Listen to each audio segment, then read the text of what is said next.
Hey guys, it's Lazy, and in today's video, I want to talk about my league starter. Personally, I'm super hype. It's been about a year now. If you are here from the beginning, you know that I started this channel playing PoE 1, so I'm more familiar with this game than PoE 2. But with that being said, this time I'm going to league start with Power Siphon Ballista on Hierophant. And I have played about 3 variants of this build now at this point. One in Setter League, one in pre-shots, and one in the event. And I'm going to say that this is still going to be an extremely strong league starter. The Ballista Totems do a lot of damage in the early games. The playstyle is very beginner friendly, and we can utilize very cheap unique gear in the early part of the game to push yourself to a million DPS very easily. So, a little bit about the patch notes, and a lot of people have been asking me if this build is still viable. If you have seen Power Siphon video, he talked about his league starter, which was going to be the Power Siphon Hierophant, but he's going for the mana stacking Archmage versions. And in my opinions, this build is still going to be extremely strong. I don't think Pal is playing this build anymore, but the damage nerf by itself is actually not that bad. At least in terms of totem, because for totems we do really want good attack speed, because more attack speed means better quality of life. Our totem will be attacking faster, and we will actually attack. The initial attack is going to be faster, which is again quality of life upgrades.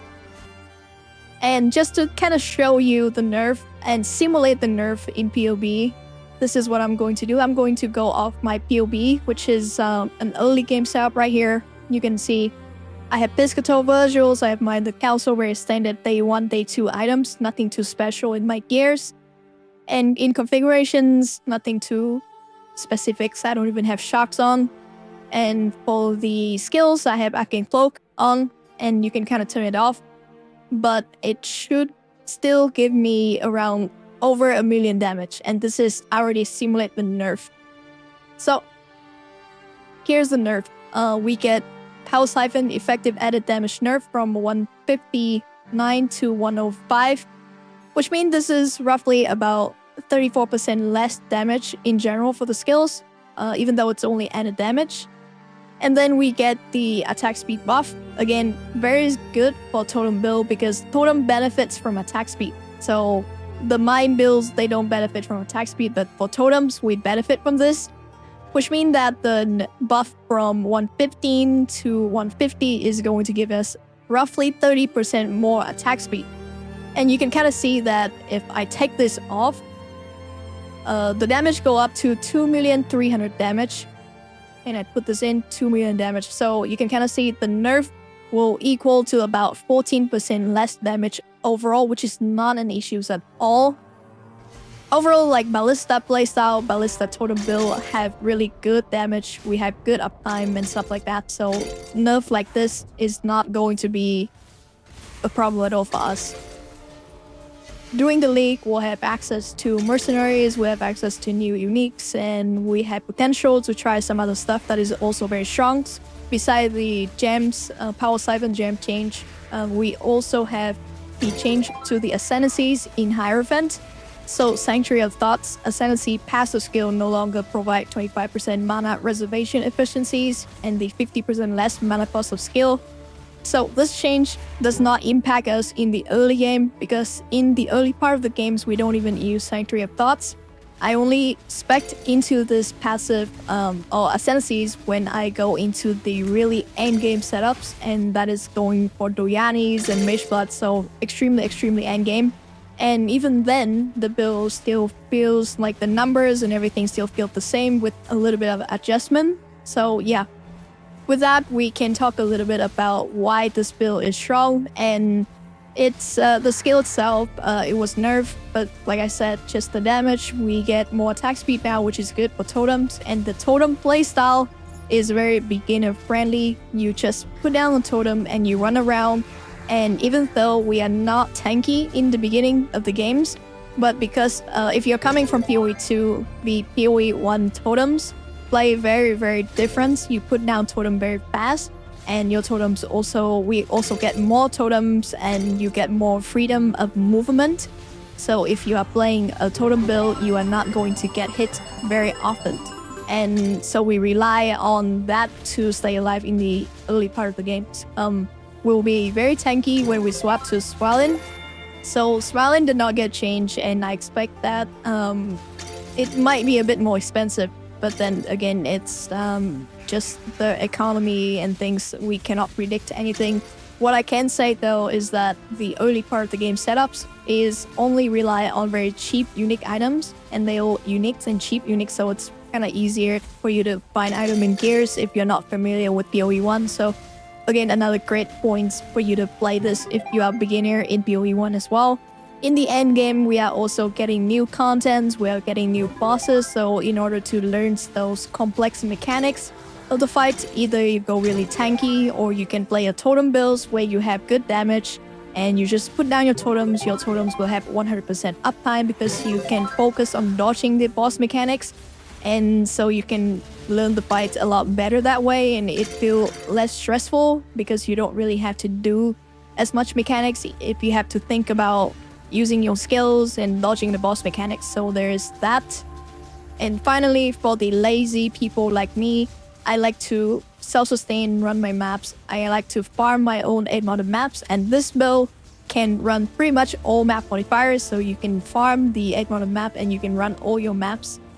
In the early games, before getting Awakened Elemental Damage, you can still run a Reflect map. It's a bit annoying because your totem will die all the time, but it is doable, and if you don't like to look at map modifiers, this is going to be a great build for that. And I also plan to pivot into Mana Righteous Fire Hierophant, and that's probably going to be my second build, and I will talk about it in my next video. So for starter, I'm going to provide only one POB for this league, and in this POB, using the loadout features, you will be able to fight all my setups from the league starter level 1 to hero, which is the mage, but endgame setups, which is extremely expensive.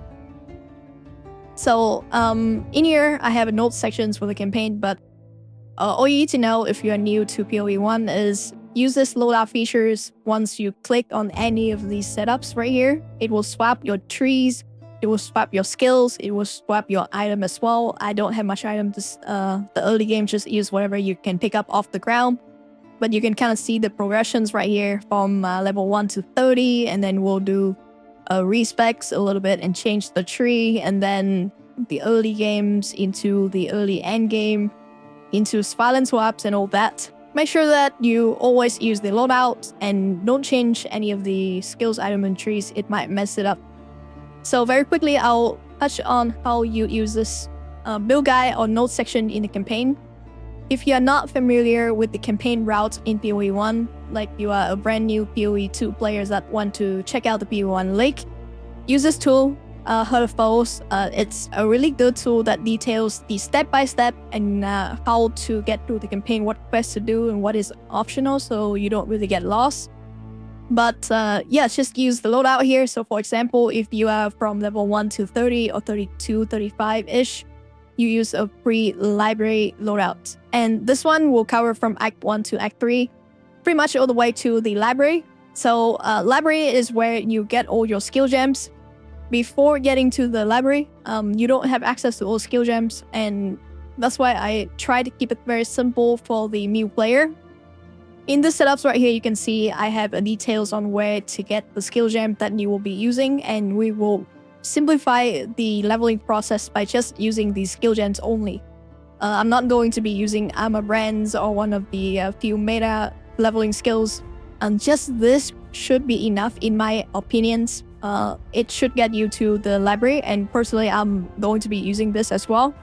Unless you are going for speedrun, then you might want to check out Havoc guy, and he is doing a lot more stuff and his setup will do a lot of damage. But my goal is to get you through from 1 to 30, and then we'll swap into the Power Siphons right after we get our gems from the library.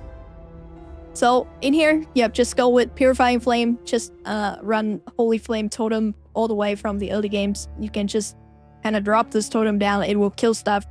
Try to not kill a lot of white monster and waste time, just kill the blue pack of monster and run all these setups right here. Some optional items that you want to look for. And if you check the note right here, I have a pathing for the skill tree as well, and the vendor one craft.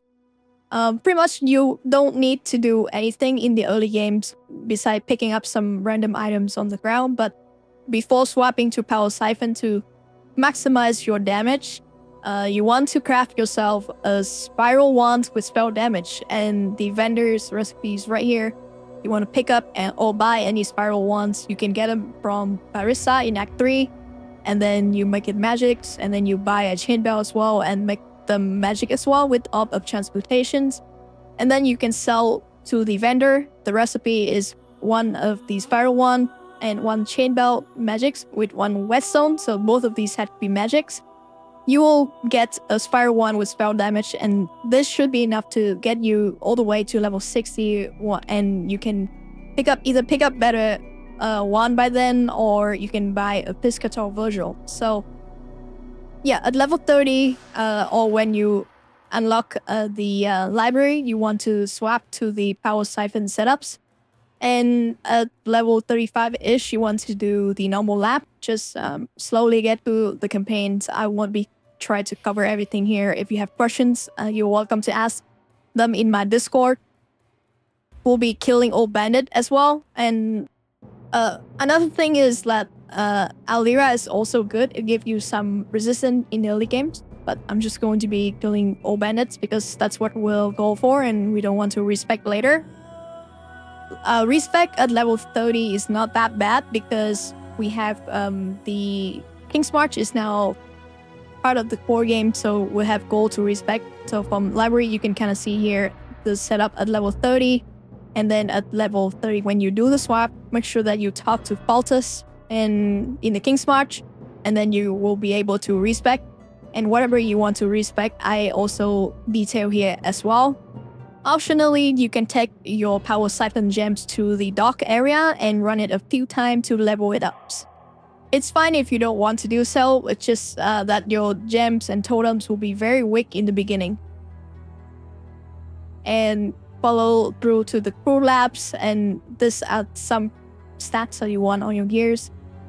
Flat damage is always good, and you want to cap out your resistance starting from like X 5 and 6. Once you are at level 45 to 50, the amethyst ring starts to drops. And then for the early loadout setup, so once you get almost through the campaign at level 60, you can go and buy the Piscator Virgils and buy the Council. I think on day 1 you won't be able to buy this right away. You want to pick up all the Chaos Orb, and maybe potentially by level 60 you can buy Piscator Virgil if you're early. If not, just slowly go through the campaign. You don't need this, but this will really speed up your early game setups, with which is going to give you a lot more damage. After finishing the campaign, you are going to get a debuff to your resistance, which is when you want to swap to Purity of Element setups and still follow these priority pathing. If you have Piscator Virgils, you can easily do Merc Lab before finish the campaign, so you don't get debuff with the elemental resistance. Besides that, these are your gears. Anyway, it's not really a big deal that you are not able to clear Merc Labs before you finish the campaign. But just so you know that if you are able to get a Piscator Virgils in the early game, you can easily clear it. If you are running my early game setups, there's some common pitfall that you want to avoid. And the first one I want to talk about is going to be Power Charge. So get Malachai's loops when you can, but when you get this Malachi loop, you want to have at least spec into Disciple of the Forbidden already, because this one gives +1 to minimum power charge. And you can see here, this one gives maximum power charge. And the power charge, the way it works is that your totems does not gain power charge, but it gains the stats from you, which means that your totem will actually not have any power charge. So you need to have minimum power charge on you at all times for your totems to be beneficial from it. So in here, Conviction of Power give us 4 minimum power charge, and Disciple of Forbidden give us +1 to minimum power charge, and the Malachai's loop is going to give us +2 to maximum power charge. So right now, in our current setups, we'll have 5 out of 6 power charge. And make sure that if you don't spec into this and you just have modified loops, then you're not benefiting from that at all. So you're just wasting point there. And the next thing is for the early game setups, if you feel like your totem is dying a lot when you don't have enough damage, your totem does not one-shot enemy yet, you want to spec into the Primo manifestation as well, so your totem have more life, more damage, and overall more elemental resistance, so it can survive in the early part of mapping. But otherwise, when you feel like you don't need it, feel free to spec out and put more points into damage.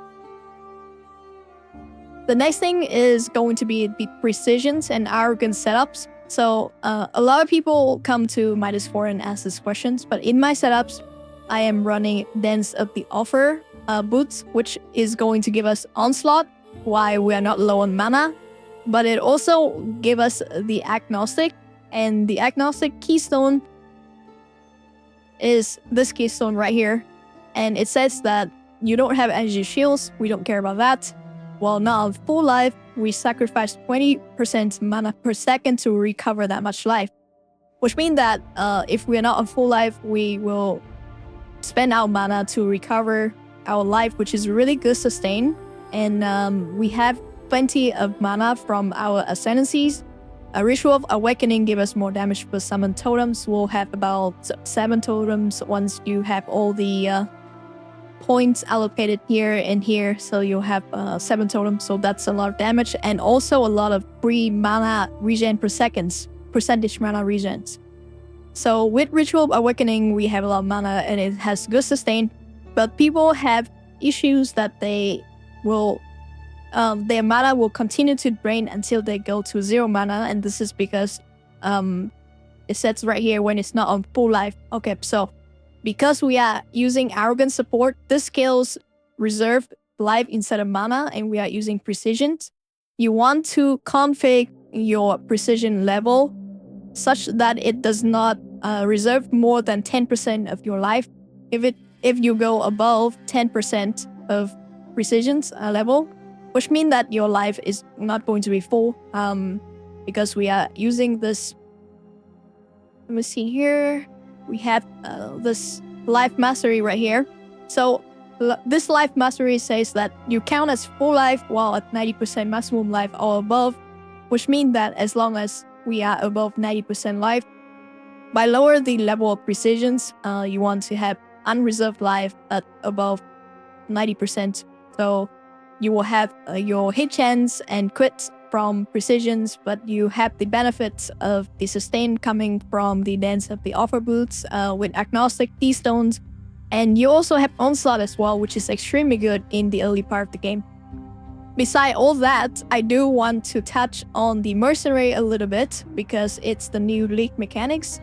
I think there are a lot of potential here, especially if the mercs we can set up the merc to wear the Doryani prototype, and because our endgame setups have Doryani prototype and it adds a tons of damage as long as the merc can survive.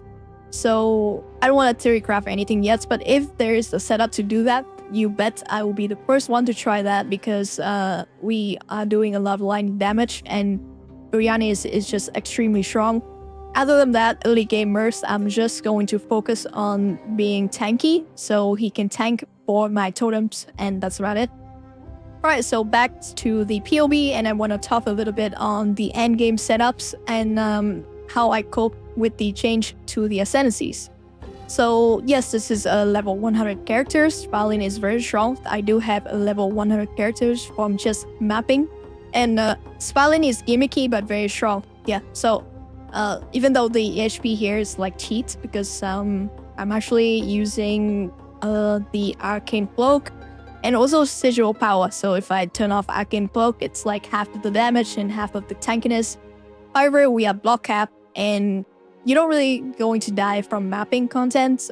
Maybe Uber Boss, but right now you don't lose EXP anymore from Uber Bossing, so that's a welcome change. With King's March going to be a part of the core game, I'm pretty sure that Swallin will also be a part of the core game, but it might be a little bit rare now, so be on the lookout for that.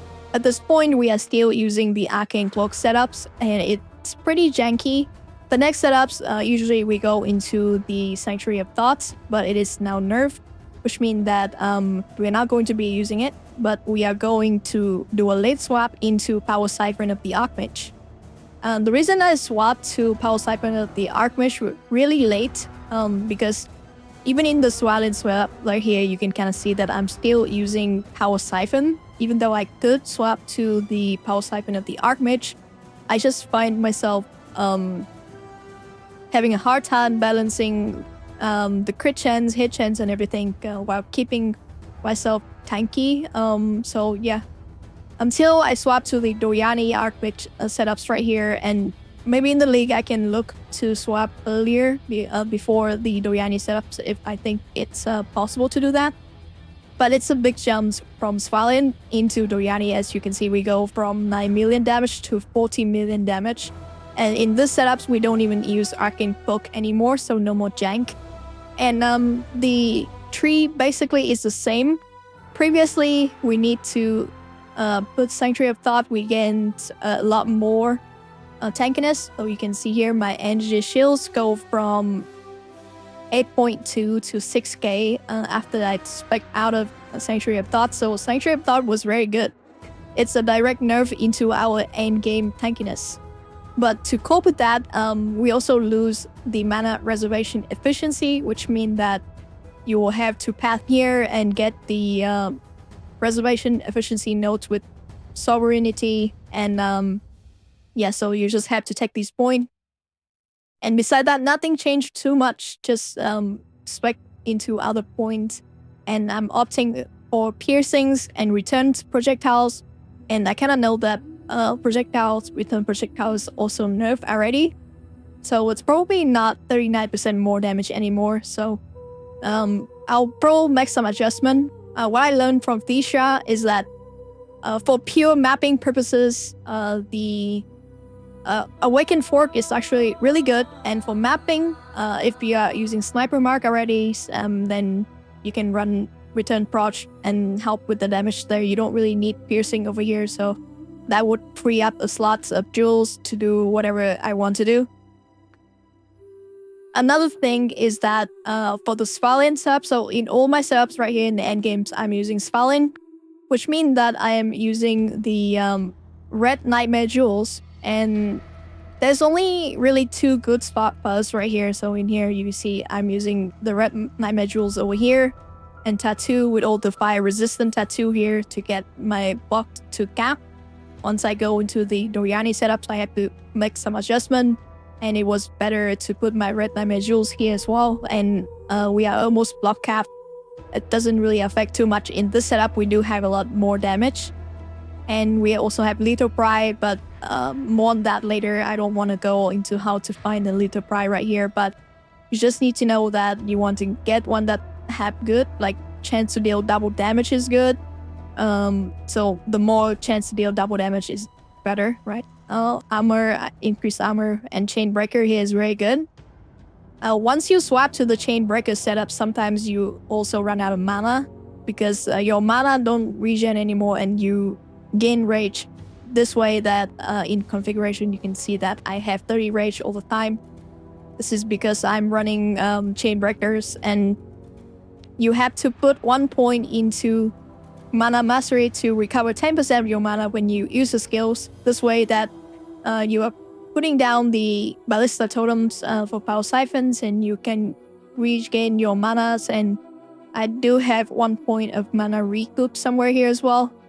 It will help a little bit when you are getting hits, and if you do run out of mana, you get hits and you can get back your mana.